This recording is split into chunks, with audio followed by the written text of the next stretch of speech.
Hello, and welcome to Save Your Sanity podcast. I'm Dr. Rhoberta Shaler. I'm so glad you're joining me tonight. We're going to be talking about a few phenomenons all rolled into one under the topic of recognizing the manipulation of triangulation. And that's a really big topic. There are many things involved in that. What is triangulation? How does it show up? What are flying monkeys? What's their part in it? Why do hijackals and other narcissistic folks engage in triangulation? How do you recognize the pieces of it? What do you do about it? So we're going to talk about that. And if you're new to Save Your Sanity podcast, welcome. Go to saveyourSanityPodcast.com and listen to all the other episodes there for you. If you're enjoying and finding value from the podcast, I really appreciate it if you make a donation at patreon.com/saveyoursanity. Patreon.com/saveyoursanity. That helps us to grow, and that's really important. So, triangulation. It absolutely creates stress and confusion and anxiety for the target. And if you have a hijackal in your life that you're close to, they are going to make you their target. So this is important for you to hear tonight, that triangulation may be taking place. Once you understand it fully, then you can become aware of where it's happening in your life, in your relationship.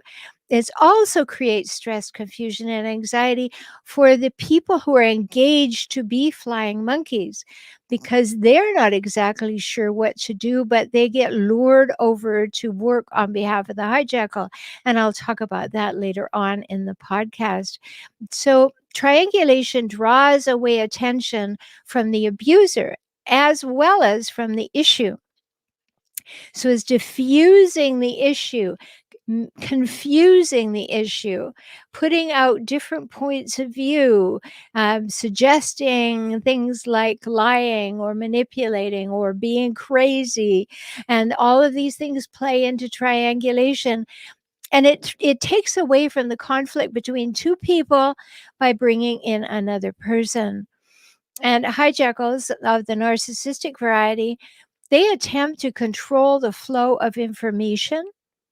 They attempt to control the interpretation of the behaviors of the relationship, or their behaviors or your behaviors.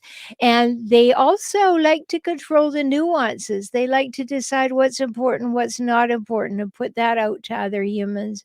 And lastly, they like to disrupt the communication between the two primary people in the relationship, one of them being the hijackal. But they don't want to do it alone. They want to engage other people. So it keeps the hijackal feeling very important. And we all know how much hijackals want, like, and prefer to be feeling important. In fact, they will demand it. They will demand to be the center of attention. They'll demand to be the one that's right, the one that speaks, the one that is heard, the one who is the bearer of the truth. And they will demand those things. And it again leads to further and further confusion. So what is it that triangulation really is?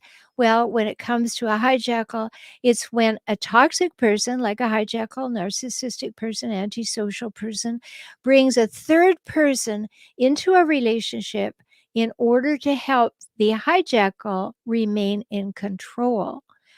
Now, triangulation in general just means bringing a third person in. But when you're dealing with a person with hijackal traits, they do it to remain in control.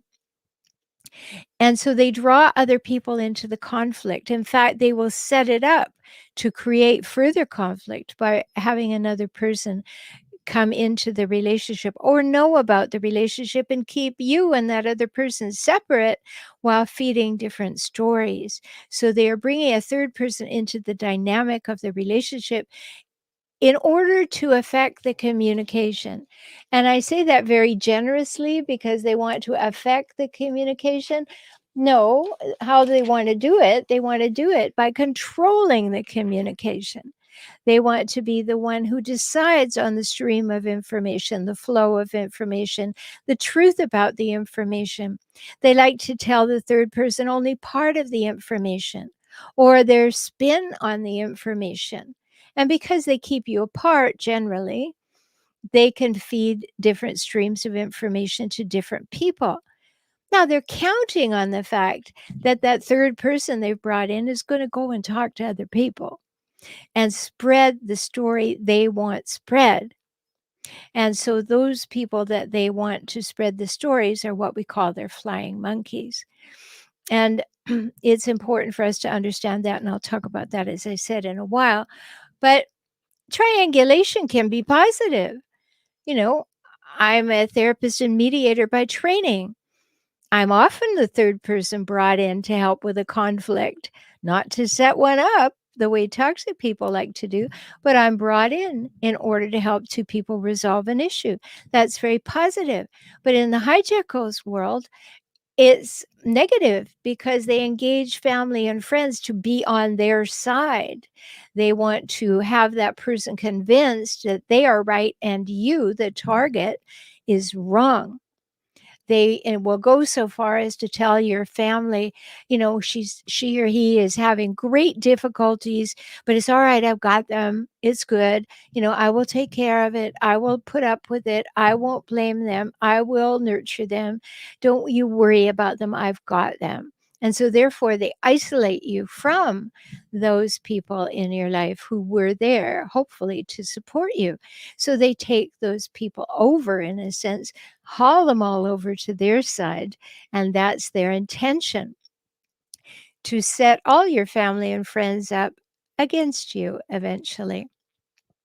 But more so, you set up the family and friends to be on their side, to see it their way. I'll tell you how it works in the therapeutic situation is a couple will come to me, and or maybe just one party, the one usually who is the target, and will say, our relationship isn't working very well. Will you see us? And I'll say, certainly. And then I can understand by watching the dynamic for a bit that the reason that the hijackal was willing to come in and engage me, the third person, was they felt so confident that they could seduce, manipulate me into believing their story and joining with them against their partner. They were so supremely confident they could do that, that they would enter the relationship with me, the third party. Now, I understand all those dynamics. So when they couldn't do that, they would get hostile, raging, nasty, and usually leave. But they wanted to believe that they could manipulate me, deceive me, seduce me, charm me into believing their side of the story. Now, a therapist or a mediator is a neutral person. They listen equally to both sides. But if they have not had experience with dealing with hijackals, narcissistics, antisocials, histrionic folks, they may not see it clearly. And that's what happens when you don't go to a specialist in this area. You take the risk that they may not see it. Now, lots of great therapists out there, they will see it anyway. But that's the idea the hijackal has, is let me go in there and take over the therapist, get them on my side, and then this will be okay. We'll be tight, the therapist and I, and now we'll show the partner the error of their ways, and it will be proven by a professional. So you have to be careful. That's how they use triangulation, even in the therapeutic world. Maybe you've had that experience. I've had so many clients who have had that experience before they came to me, because triangulation is a tool, a negative tool used by hijackals, other people with personality traits similar to antisocials and narcissists and all. And it's really important to see. So the toxic individual uses triangulation to create polarity. This side or that side, come over to my side, right or wrong, good or bad. I've talked before about how hijackals always have as one of their traits black and white, all or nothing thinking. 1 minute, you're the best thing that ever happened to them. You look at them sideways, you're the scum of the earth. There's no gray, there are no options in between. So if they need to get people on their side, they do it to create polarity, to get more people on my end of the teeter-totter or the seesaw and keep you stranded up in the air alone. And that's what they're endeavoring to do. So they attempt to create this polarity. They want to gain an advantage over you, to be able to manipulate you. So they bring on other people to help with that. They want someone to be able to help them in their conflicts to show that they are right and the other person is wrong. So they engage them in that dialogue. You may be just at this moment saying, I have seen exactly that. I know exactly what you're talking about. And I never really thought about it because I started to think, am I the wrong one? Do I really have a problem? Am I the problem in the relationship? And that's what this whole business of triangulation is set up to accomplish, to even further have you second guessing yourself and even questioning your sanity. I've had clients where the hijackal has gone to the parents of the client and said, she's really losing it. Or he, in this case, it was she's really losing it. She's never been right since the baby was born. It's okay. I've got it. I'll take care of her. Yeah, I'll love her no matter what. Don't you worry. But don't interfere. I've got it. Right? Using that, coming into that situation by, in that case, telling her parents that their daughter was a bit of a mess, losing control, losing her marbles is basically what he said, and that he would be the hero of the day. Not only would he put up with it, but he would support her and take care of her as long as they knew what a righteous, upstanding, wonderful person he was for sacrificing his life in order to take care of this person who was perfectly fine, except for the fact she was being emotionally and verbally abused by a hijackal on a daily basis. Does that ring a bell for you? Is that something? Yeah, that happened to me.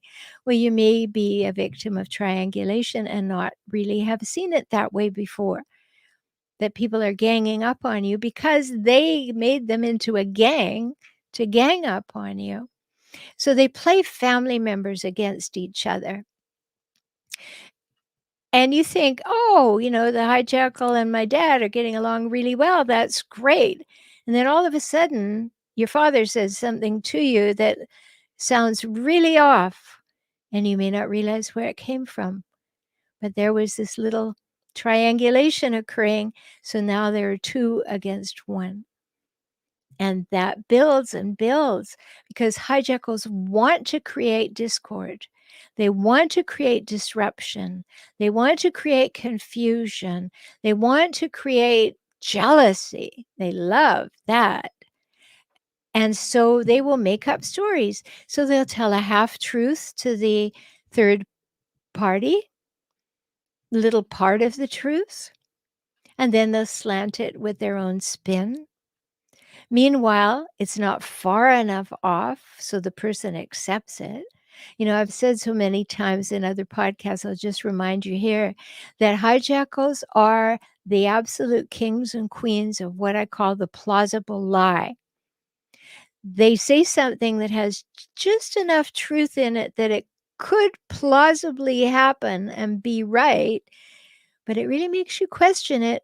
But you don't want to appear that you're not distrustful, so you actually believe it, and then down the road you find it was a lie.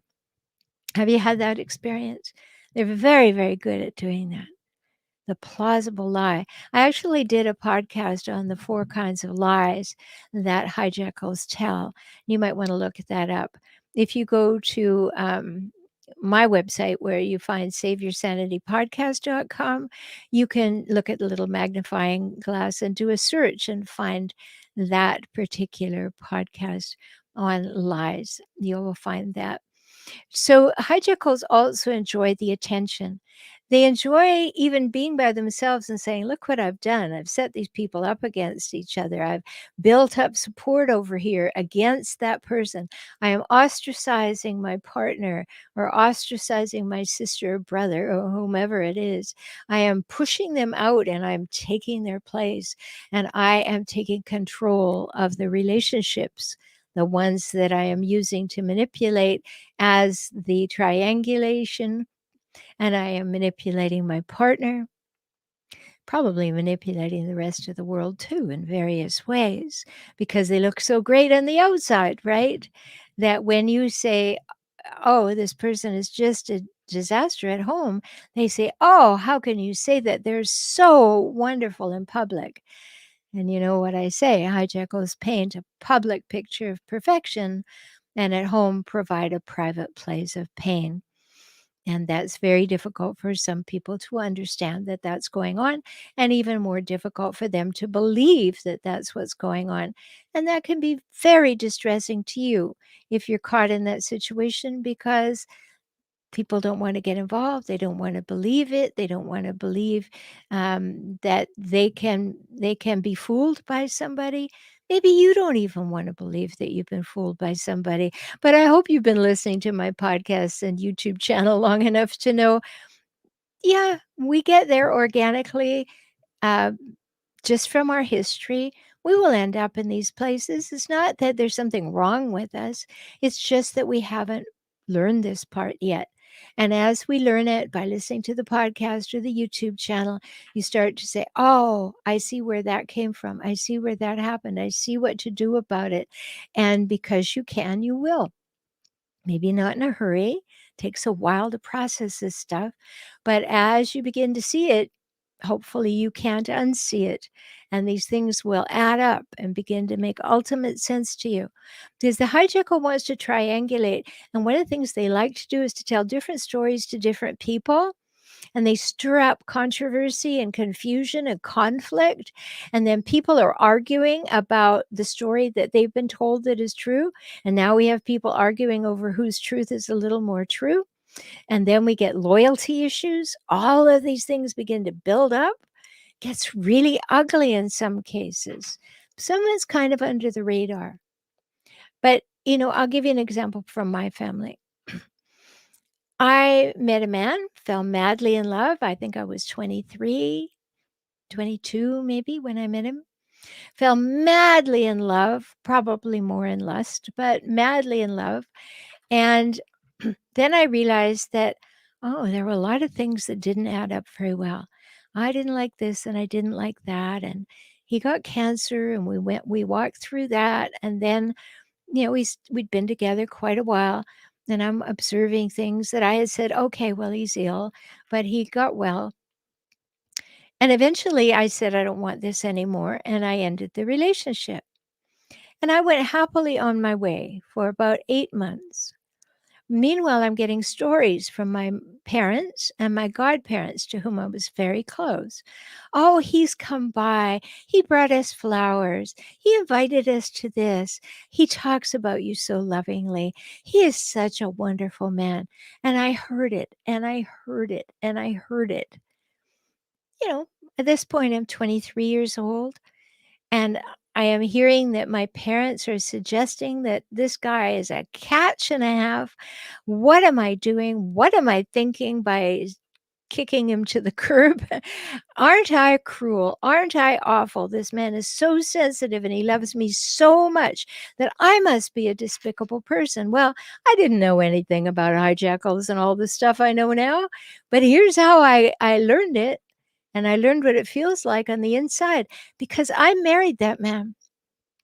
My parents and godparents pushed so hard that I married that man. And I remember in my beautiful wedding gown with a veil over my face, driving in the back of the car to the ceremony, I said to my maid of honor, this is an intellectual decision I hope I can live with, because my entire being knew that it was not right and going to be difficult. 3.5 years later, I divorced that man. It got worse and worse and worse physical abuse, verbal abuse, rages, all of those things. And that triangulation that took place with him going behind my back while I am not speaking a word to him for months, going behind my back, courting my parents and my godparents, engaging them in his charm, and then having them prevail upon me. Yes, my bad. I caved, but I learned. So when I talk about these things, know that I have walked them. I've walked into them, and fortunately, I've walked out of them. And then I got a doctorate in psychology so that I could explain it all and develop things to help you not have to go through it, or if you're in it, so that you could get out of it. And if you need to talk to me, go to beaclient.com and use my new client one time, 1 hour opportunity for only $97 at beaclient.com. If this is making sense to you and you want me to talk with you about the situation in which you're living, very important. And I also have a community to help you, and it's called Emerging Empowered Community, and you find it at joinintoday.com. Come on over and be part of the community. You get so many benefits, and that includes 2 group calls a month that you can sign up for that are free to members with me, so you can ask me your questions directly. Joinintoday.com. So we have these things that we understand about how hijackals triangulate. They go through other people, they engage other people in the conflict, or engage other people in order to persuade or influence the target, you, to do things. And they're enjoying the attention. Oh, they love that. They've got these people who are loyal to them, and they're having great interactions, and they're approving of the third parties, and third parties are going, the hijackal likes me. We have those dynamics going on. And the hijackal, as I said, tells different stories to different people to set up conflicts and controversy. Why? Because hijackals see people as objects. They see them as extensions of themselves. So if I can't do the dirty work, let me engage a few people to do it for me. And that's the sad part about hijackals. They see people as objects to serve them, to help them protect their egos. So people get drawn into that who don't know what's happening. Good, healthy, normal people who think they're doing the right thing get drawn in by hijackals who are planning to do the wrong thing. So let's talk for a minute about flying monkeys. You may have heard that term. Comes from the Wizard of Oz, when the queen sent out the flying monkeys to do her bidding. Well, hijackals have flying monkeys too. And what they really are, this is ugly, be ready. What flying monkeys really are abusers by proxy. The hijackal gets them to perpetrate abuse on you so they don't have to do it. So they engage the flying monkeys, and they want to have someone to do their bidding and their dirty work. And flying monkeys, because they're treated like insiders, they're treated like, by hijackals, come really close, I'll tell you secrets. I will tell you things I don't tell other people. Keep it quiet, but just between you and me, that kind of conversation. So flying monkeys become fiercely loyal to hijackals, and they want the hijackals to like them, and they want the hijackals to approve of them, and they want the hijackals to need them and want them around. And they light up when the hijackal comes into play. Now make no mind, hijackals demand loyalty, but they don't give it. So they will use flying monkeys and then abuse them or disabuse them of the notion that they can be anywhere around the hijackal.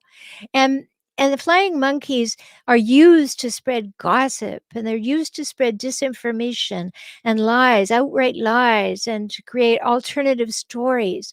Anything to create confusion and to come to the target and create blame or shame or make them wrong or confuse the issue.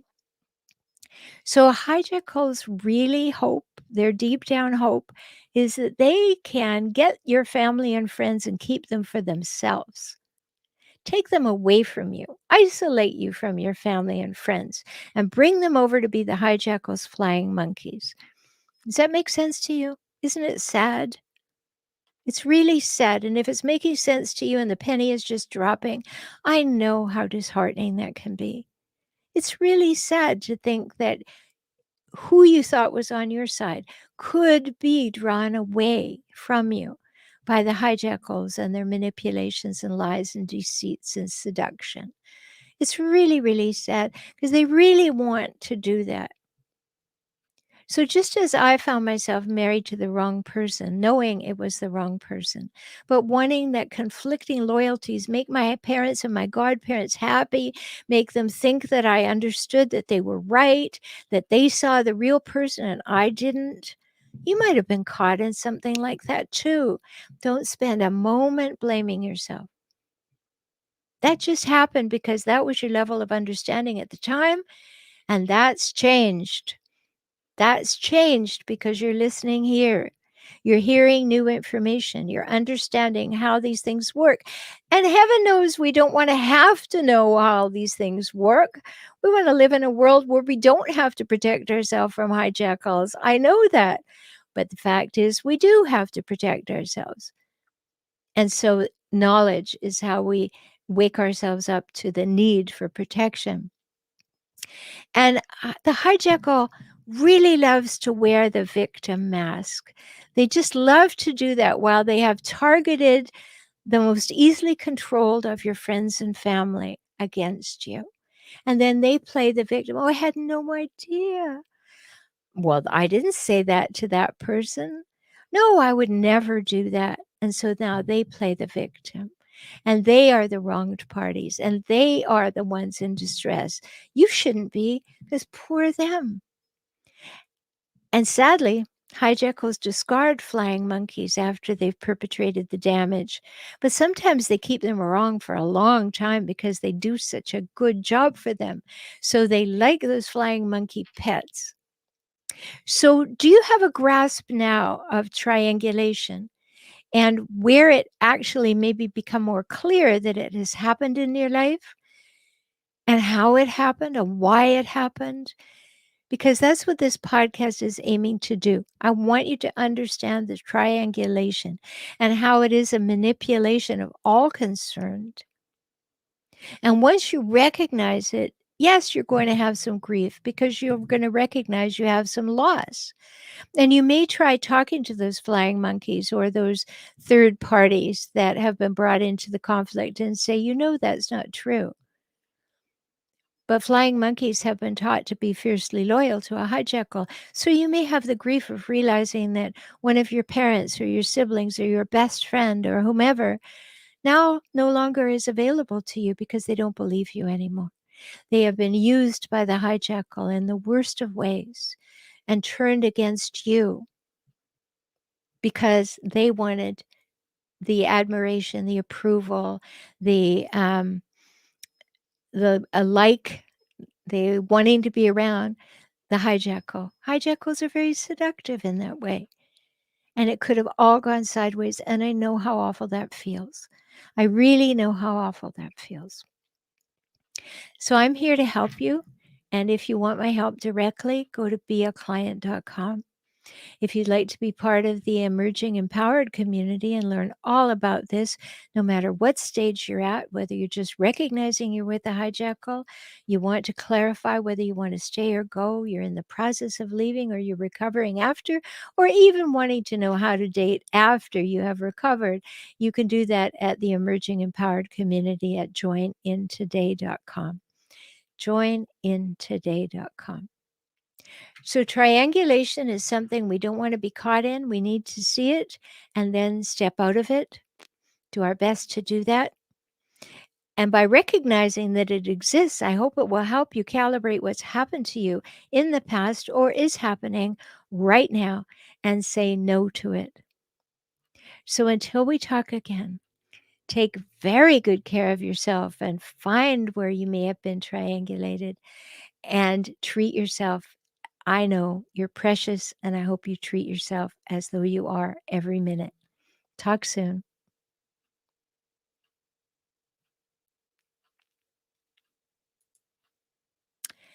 Good evening, everybody, and welcome. Oh, look at all the great comments. That's wonderful.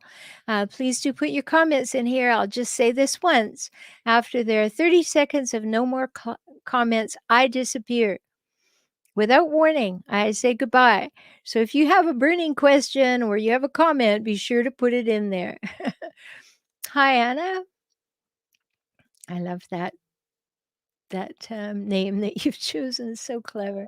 Um, and Anna says, "Oh yes, my toxic sister even went after my best friend when we were kids. That's what they do. That's what they do." And so you know exactly how awful that is. Hello, Mystique. Nice to see you here. Oh, bubblegum. The exact same thing happened to me. Yeah, it's very, very common. I bet if we could see a crowd of 10,000 people and I say, how many has it happened to? There would be so many hands up. Yes, it is a basic tactic of the hijackal. And Bubblegum says, if you were scapegoated by your family to begin with, they enjoy teaming up with your hijackal spouse. Oh, so wise. Yes, that's exactly what they do. They join up with other people and want to make you into a victim, and if you've been a victim before, they like that. They find you because you're pre-groomed to put up with their abuse, and then they abuse you further. Yes, the public face of perfection, and at home private rejection. That's exactly it. Exactly it. Oren, good evening. Says triangulation is so terrible when they get your family to turn against you. Oh, yes. Oh, yes, it is terrible. And the people that you always hoped to be able to count on have now been turned into the allies and flying monkeys of the hijackal. So sad, so difficult, so frustrating, infuriating, and depressing. I understand that completely. You know, both my parents were hijackals, so no surprise there that they would coerce and collaborate and conspire with somebody to marry me, even though I didn't want that at all. And no question at all. They were like, great. You can imagine. Adam, hello. I haven't seen you here before. Um, is a narcissist cheating on you a form of triangulation? No, not really, because triangulation is when the narcissist engages someone else in the relationship in order to have them on their side. And that's a very different purpose than cheating. Although the fact is that when they cheat, they will sometimes turn that person into a flying monkey because they will tell the person they're cheating with terrible stories about you in the hopes that the person they're cheating with will feel sorry for them and won't mind hurting the relationship. So, yes, we could say it's triangulation, but in the pure sense, that's not the definition of triangulation. Hope that makes sense to you, Adam. Oh, bad day fishing. Be patient, it says to Adam. Okay. Anna says, now that I'm out of it, I see it clearly. Yes, that's the truth of it. It's a learning experience. And hopefully, once we're out of these relationships, we look back on them and say, I see the dynamics. I see where I was taken in by it. I see why. And I'm not that person anymore. So I won't do it again. Anna says, my niece is a flying monkey. For whom? um, if you have a family member who's still a flying monkey, it's really good to see that they are. So good for you, Anna. Oren asks, how can one avoid becoming a flying monkey or being triangulated? Great question. Be your own person. Make up your own mind about other humans. Don't let a person talk you into an impression of another person that you didn't make for yourself. And The path of least resistance is when someone comes to you and says, "Psst, do you know about this person?" And you feel like you're in on a secret. You feel like you and that person are all joined together now. And that's enticing for some people. So when a person develops emotional maturity, they make up their mind about other people for themselves. And that's always a really good thing to do. So it's a really good question, Oren, to avoid becoming a flying monkey or being engaged in a triangulation situation. Ask yourself, how do I feel about that person? What's my impression of that person? And behave accordingly about the person being targeted, I mean. Don't get sucked into someone else's seductive story about join me over here and we'll trash somebody. You know, that happens a lot. It happens on the internet a lot. It happens in real life a lot. So, first answer is avoid being a flying monkey by seeing when someone's trying to engage you against someone else. And then say, it wasn't Abraham Lincoln who said, I don't like that person over there very much. I guess I better get to know them. And I think that's wise advice. You find that, you look at another person, you don't want somebody else's opinion of them. You want to make your own opinion of them. So if you can be strong in emotional maturity that way, you will make your own ability to decide what you think of another person without somebody being able to engage you as a flying monkey. And being a flying monkey is a weakness, believe me, because you are doing somebody else's bidding. You are not standing up and being a person on your own, an independent thinker. You are doing the bidding of someone else. Please don't do that. It's not a good look for you. It's not a good stance. And you don't feel good about yourself while you're doing it, unless you're one of them too. So you want to be very, very careful about that. And Oren said, how can you avoid being triangulated? Which is another really good question. And just be willing to ask, why do you want me to know that?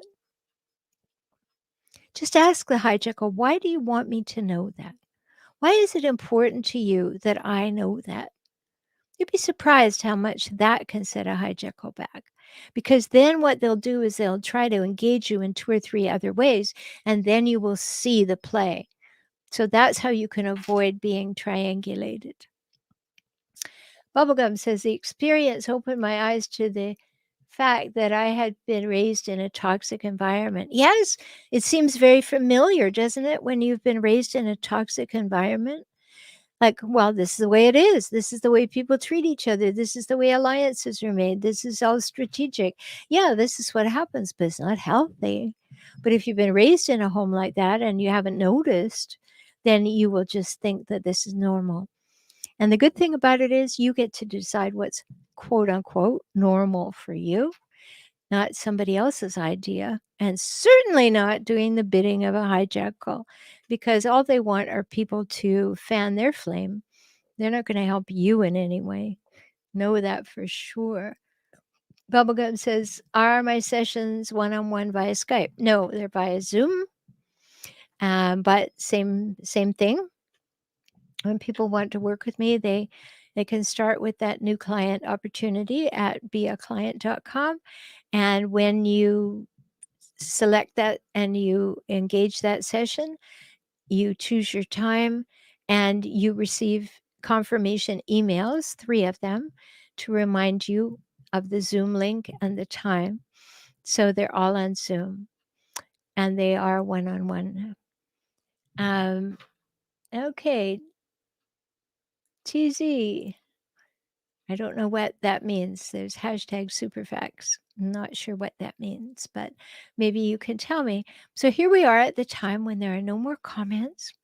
And so I am starting to think about my 30-second rule. So if you need something, get it in there quickly because I'm happy to answer your questions. But if you're on overload and you're full, I understand that too. TZ said, the hijackal was breadcrumbing this weekend. Oh, that's too bad. And for those of you who are not familiar with the term breadcrumbing, that means they're kind of trying to get you back. So they're stringing you along a little bit, like leaving a trail of breadcrumbs to entice you to come in their direction. So just, they like to do that by text. It's sort of the opposite of ghosting. Like, I'm not really here, but I'm gonna play you a little bit. I'm gonna breadcrumb you. So I'm sorry that happened to you. That's nasty. You're welcome, Warren. Bubblegum says, "Do you offer multiple session bundles?" I do. 8, 12, or 16 sessions. We have our first time together using the new client opportunity, and after that, if I know I can help you and you'd like to work with me, I send you that information by email.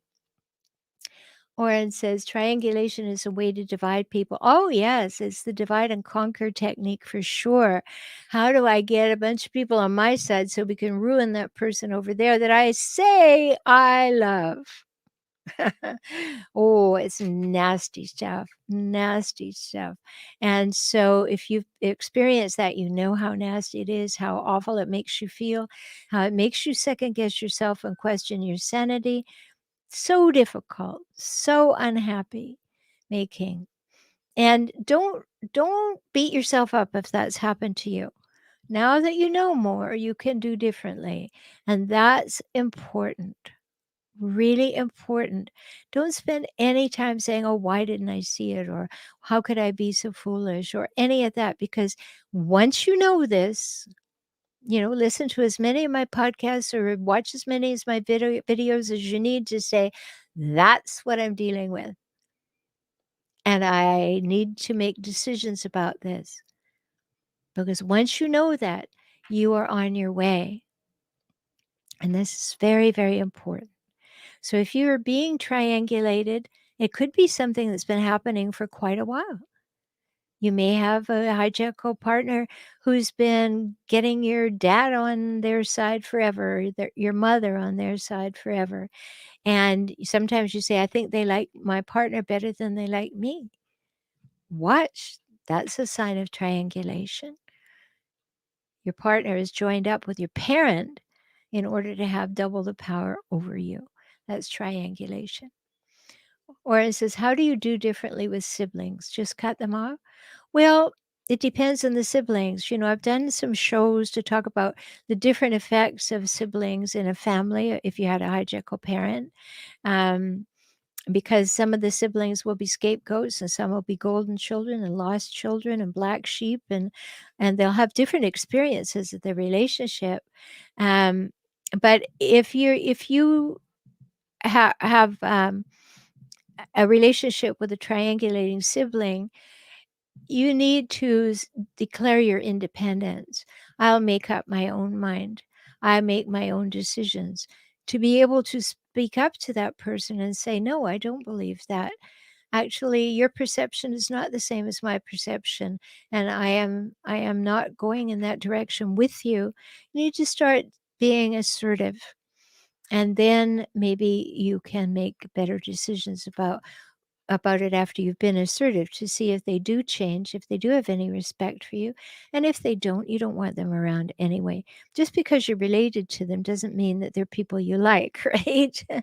And it's sad when it happens, but it happens frequently. So, yes, you can have a talk with them. You can declare some boundaries. You can tell them that you're not going to be in cahoots with them anymore or believe their stories or join in their manipulations. But don't say that to them. Just say, "I've been thinking about it and I think differently than you do. So I'm going to go with my interpretation." And then if that doesn't work out, you may have to cut them off. One of the good things is that you can love people from a distance. So you don't have to make them awful and terrible. You just have to make them people that you don't interact with anymore. And sometimes that's the healthiest thing to do. But try a few things first. Or it said they even went to CPS and triangulation. That is ugly. I'm so sorry to hear that story. It's just horrible. This whole CPS business, Child Protective Services, is used against people in the nastiest ways. It's there for your protection, but hijackals use it. They use it as a flying monkey. They use it as a triangulating device. They tell a story to child protective stories about how our services, about how awful you are, how terrible you are, what an abusive parent you are, how you're just so sorry about it, but you just can't have your children go there. And none of it is true. They just want attention. Remember, hijackals don't ever want the children. Hijackals never want, you're in a marriage and you're there are custody issues. They don't want the children. They just don't want you to have them. And so therefore they win when they have them, but it's not because they want them. They don't want them. Or it says caused a big mess because they didn't know the truth and sided with strangers. Yes, that's what happens. It is so ugly. It is so, so ugly and wrong on so many levels, but it happens. And when we give people that kind of power, it's a problem. Not all people are fair, just, honest. They're just not. And hijackals are extremely unfair, unjust. They simply are out for themselves to get what they want, to win in the moment, to take things away from you, to have control and manipulation over you. And we need to see them for what they are. And we don't have to make them right or wrong or good or bad. We just have to know that they're not good for us. Don't spend a whole lot of time with the ain't awful and they did me wrong scenario. Look, what's good for me? What do I need? How do I get into a healthier headspace and make good decisions that are healthier for myself? And if you have children, for them too. Don't spend any time making the person wrong. That just wastes your energy. And so many people do that. They call up their friends and say, oh, it's terrible and this is happening. Definitely be strategic and tell people if you're being abused. I'm not suggesting you don't. But then don't stay in the story. Come to clarity and take some action. Set some boundaries. See what happens. Stand up for yourself. Be assertive. And if you have to, make an alternate plan and an exit strategy. But don't let them control you. Or it says, yes, CPS doesn't investigate the story either if a family member says you lie. It's a very much a they said situation, right? CPS gets caught up in that. I've had so many clients who have been told stories to CPS on, and we had to get out of those situations through the courts. I've led people through all of that, so I really know the pain of it, Oren. It is terrible, and I'm sorry again that that happens to you or to anyone. So, so destructive. Now, I hope I've made my point. I am not demonizing these people. I am talking about their traits. They have those traits because they came by them organically in the family they grew up in. They didn't choose to be like that, but they choose to behave like that. How do we know? Because the public picture of perfection, they are wonderful. They know exactly what to do. The private place of pain, they choose exactly what they do at home. They are choosing. So they didn't choose to become a hijackal, but they choose their behaviors and know when to use them. So it's sad that people become hijackals. It's sad that this is perpetrated. It's sad that people have different abnormalities in their families, dysfunction in their families, or even differences in their brain scans. But you didn't create that, you didn't break that, and you can't fix that. You can look after you. So don't spend any time talking about how awful they are, unless you're talking to your therapist, and start thinking about what direction do I want to go? Who do I want to be? How do I want to show up? How do I protect myself and my children, my assets and my well being? And go from there. It's so important. So very, very important. You're welcome, Warren. So I hope this has been helpful to you and you know what I'm going to say. Until we speak again, take very good care of yourself because you're precious and you matter. Talk soon.